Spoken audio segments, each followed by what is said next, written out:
जय श्री राम। स्वागत है आपके अपने चैनल श्री हरि में। जिन्होंने चैनल को सब्सक्राइब नहीं किया तो प्लीज़ चैनल को सब्सक्राइब कीजिए, बने रहे हमारे साथ। आज हम आपको बताएंगे 16 सोमवार अखंड सौभाग्य तथा मनवांछित फल पाने के लिए ये व्रत कैसे करना चाहिए, क्या विधान है, क्या कथा है, ये पूरी जानकारी हम इस वीडियो के दौरान आपको देंगे, तो ध्यान से सुनिए। शिव महापुराण के अनुसार 16 सोमवार का व्रत रखने वाला भक्त को भगवान शिव और माता पार्वती की कृपा प्राप्त होती है। ये व्रत सर्व मनोकामनाओं की प्राप्ति की निर्मित किया जाता है। इस व्रत को विधि विधान पूर्वक करने से व्रती को भगवान शिव की कृपा प्राप्त होती है। हृदय में सात्विक भाव जागते हैं, बुद्धि निर्मल होती है, मनवांछित फल प्राप्त होता है और भगवान शंकर की उपासना से व्रती को भक्ति भावना बढ़ती है। मन के कुविचारों का शमन होता है, संसारिक आद्य व्याधियों से छुटकारा मिलता है। इस व्रत को किसी भी शुक्ल पक्ष मास के सोमवार से आरंभ किया जा सकता है। उपवास आरंभ से पहले शिव पार्वती का सिमरन करें और संकल्प करें कि मैं सच्चे मन से विधि पूर्वक भगवान शिव और पार्वती के इस व्रत को करूंगा या करूंगी। सोमवार के दिन प्रातःकाल स्नान आदि नित्य कर्मों से निर्वृत्त होकर पूजा की तैयारी करें। शिवलिंग को घृत, दही, दुग्ध, गंगाजल इत्यादि से स्नान कराएं। तत्पश्चात बेलपत्रों व श्वेत पुष्पों को शिव को समर्पित करके ओम नमः शिवाय। जो पुरुष है वो ओम का उच्चारण कर सकती है, लेकिन जो लड़की है या स्त्री 16 सोमवार कर रही है वह ओम का उच्चारण न करे, वह सिर्फ नमः शिवाय का जाप करे और 16 अथवा 21 बार करे। फिर व्रत कथा पढ़े। तत्पश्चात शिव को शीश झुकाकर सबको प्रसाद बांटे और पूरा दिन श्रद्धा से शिव का सिमरन करे और 16 सोमवार के व्रत के समापन पर व्रत का उद्यापन भी करे। अब हम इसकी कथा के बारे में बताएंगे। तो इस व्रत की कथा शिव पुराण में इस प्रकार है। प्राचीन काल में अश्वपति प्रदेश में भगवान शंकर का एक अत्यंत भव्य विशाल मंदिर था। उस मंदिर का पुजारी बहुत ही द्रुत और दृष्ट प्रवृत्ति का था। वह मंदिर में आने वाले श्रद्धालुओं को धोखे से नशीली वस्तुएं खिला देता और उनके रुपए, पैसे, आभूषण और सामान छीन लेता था। वह मंदिर में रहकर भी पाप कर्मों में लीन रहता था और मांस मदिरे का डटकर प्रयोग करता था। उसके पाप कर्मों की संख्या दिनों दिन बढ़ती जा रही थी। एक दिन भगवान शिव और माता पार्वती पृथ्वी पर भ्रमण करने के लिए निकले। घूमते घूमते वह उस मंदिर में पहुंचे। उन्होंने पुजारी को ऐसे नीच कर्म करते हुए देखा तो बहुत क्रोध आया। माता पार्वती ने क्रोध में आकर कोढ़ी होने का श्राप दे दिया। माता पार्वती के श्राप से पुजारी तत्काल कोढ़ी हो गया। अपनी दुर्दशा को देखकर वह दहाड़े मार मार कर रोने लगा और बार बार अपने किए हुए दुष्कर्मों की क्षमा मांगने लगा, किंतु शिव और पार्वती पर उसके रोने और पश्चाताप करने की बात का कुछ असर नहीं हुआ। वह उसे रोता कलपता छोड़कर वहां से चल दिए। जब देवांगनों ने उस विषय में सुना तो वे पुजारी का हाल देखने के लिए मंदिर में पहुंचे।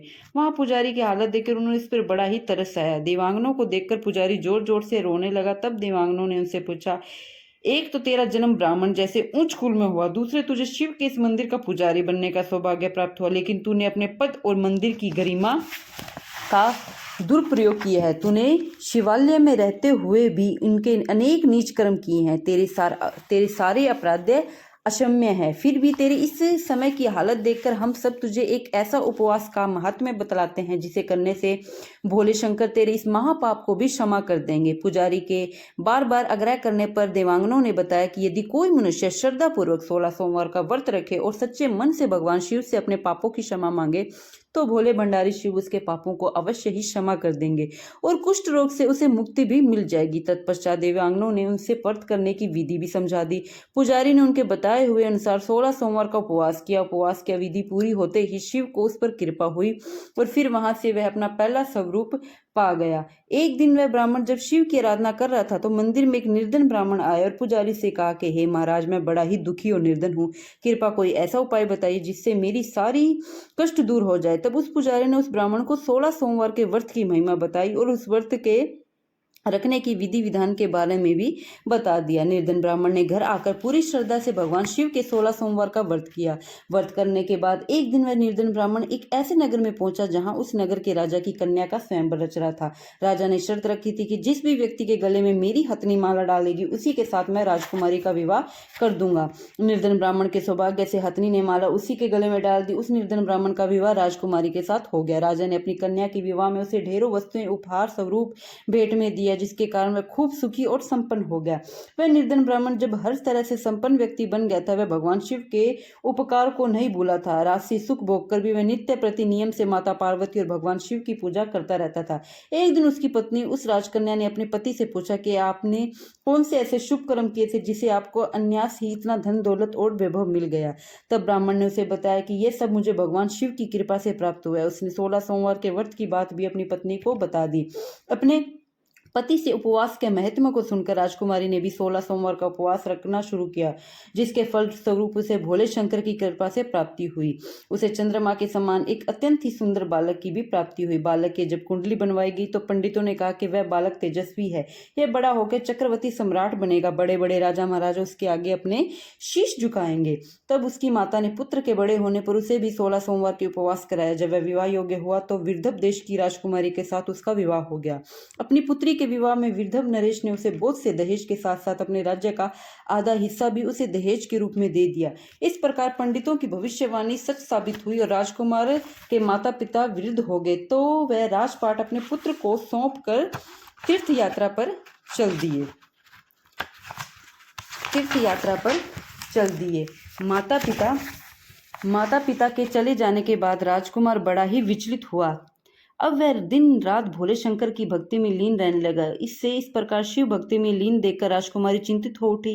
एक दिन उसने अपने पति से पूछ लिया कि स्वामी, आपके पास तो हर प्रकार का वैभव और इतना बड़ा राज्य है, फिर आप इस तरह वैराग्यों की भांति क्यों रहते हो? मुझे सब अच्छा नहीं लगता। राजकुमार ने पत्नी के कहने पर ध्यान नहीं दिया। वह पूर्वतः शिव की पूजा आराधना में लग गया। एक रात की बात है, जब राजकुमार सोया था तो उसने स्वप्न में एक साधु ने दर्शन दिया और कहा, वत्स, तुम्हारी पत्नी तुम्हारे विनाश का कारण बनने वाली है। यदि तुम भविष्य के कष्टों से मुक्ति पाना चाहते हो तो अपने मन को कड़ा कर से और घर से निष्कासित कर दो। अगले ही दिन राजा ने अपने सहयोगियों और राज्य ज्योतिषियों की रात में देखते हुए सपन के बारे में बताया तो उन्होंने एक स्वर से ही कहा कि रानी को राज्य से तत्काल बाहर निकाल देना चाहिए। राजा ने तब ऐसा ही किया। उसने अपनी रानी को अपने राज्य से दूर एक निर्जन वन में छुड़वा दिया। ऐसा ही रानी उस निर्जन वन में अकेली भटकने लगी। वहां रहते हुए उसने अनेक कष्ट सहे। कई बार वह जंगल के हिंसक पशुओं का शिकार होते होते भी बची। एक दिन एक धोबन उसके जंगल से गुजर रही थी कि उसने जब रानी के इस प्रकार कष्ट सहते हुए देखा तो उसे रानी पर तरस आ गया और उसने अपने घर ले आई। लेकिन धोबन के पति को रानी का वहां आना गवार ना लगा तो उसने तत्काल रानी को अपमानित करके उसे अपने घर से निकाल दिया। अपनी पत्नी को भी उसने बहुत लताड़ा। रानी फिर जंगलों में मारी मारी फिरने लगी। रानी ने साधु के बताए अनुसार ही 16 सोमवार के व्रत श्रद्धा पूर्वक किए। भगवान शिव से अपने द्वारा किए गए पूर्व अपराधों की क्षमा मांगी तो भोले शंकर प्रसन्न हो गए। उन्होंने राजा को स्वप्न में दर्शन दिया और कहा कि तुम्हारी रानी पहले जैसी स्त्री नहीं रही, उसके मनोभाव में बहुत परिवर्तन हो चुका है, अब वह अपने महल में ले आए। राजा ने भगवान शिव के आदेश का पालन कर रानी को अपने महल में बुलवा लिया। तब से दोनों प्रभु भक्ति में लीन रहकर सुखी जीवन व्यतीत करने लगे। मृत्यु के पश्चात दोनों को शिव धाम में स्थान मिला। इस प्रकार जो कोई मनुष्य 16 सोमवार का उपवास श्रद्धा भक्ति और प्रेम से करता है उन्हें सभी संसारिक सुखों की प्राप्ति होती है और मृत्यु के पश्चात उन्हें शिव धाम में स्थान मिलता है। अगर कोई भी लड़का हो या लड़की, पुरुष हो या स्त्री, जो भी किसी की मनोकामना है तो उन्हें भी 16 सोमवार का व्रत जरूर करना चाहिए। अगर आपकी जो भी मनोकामना है भगवान शिव आपकी मनोकामना पूर्ण करेंगे। वीडियो अच्छी लगी तो वीडियो को शेयर कीजिए। बने रहे हमारे साथ। जय श्री राम, राधे राधे, जय सीताराम, नमः शिवाय।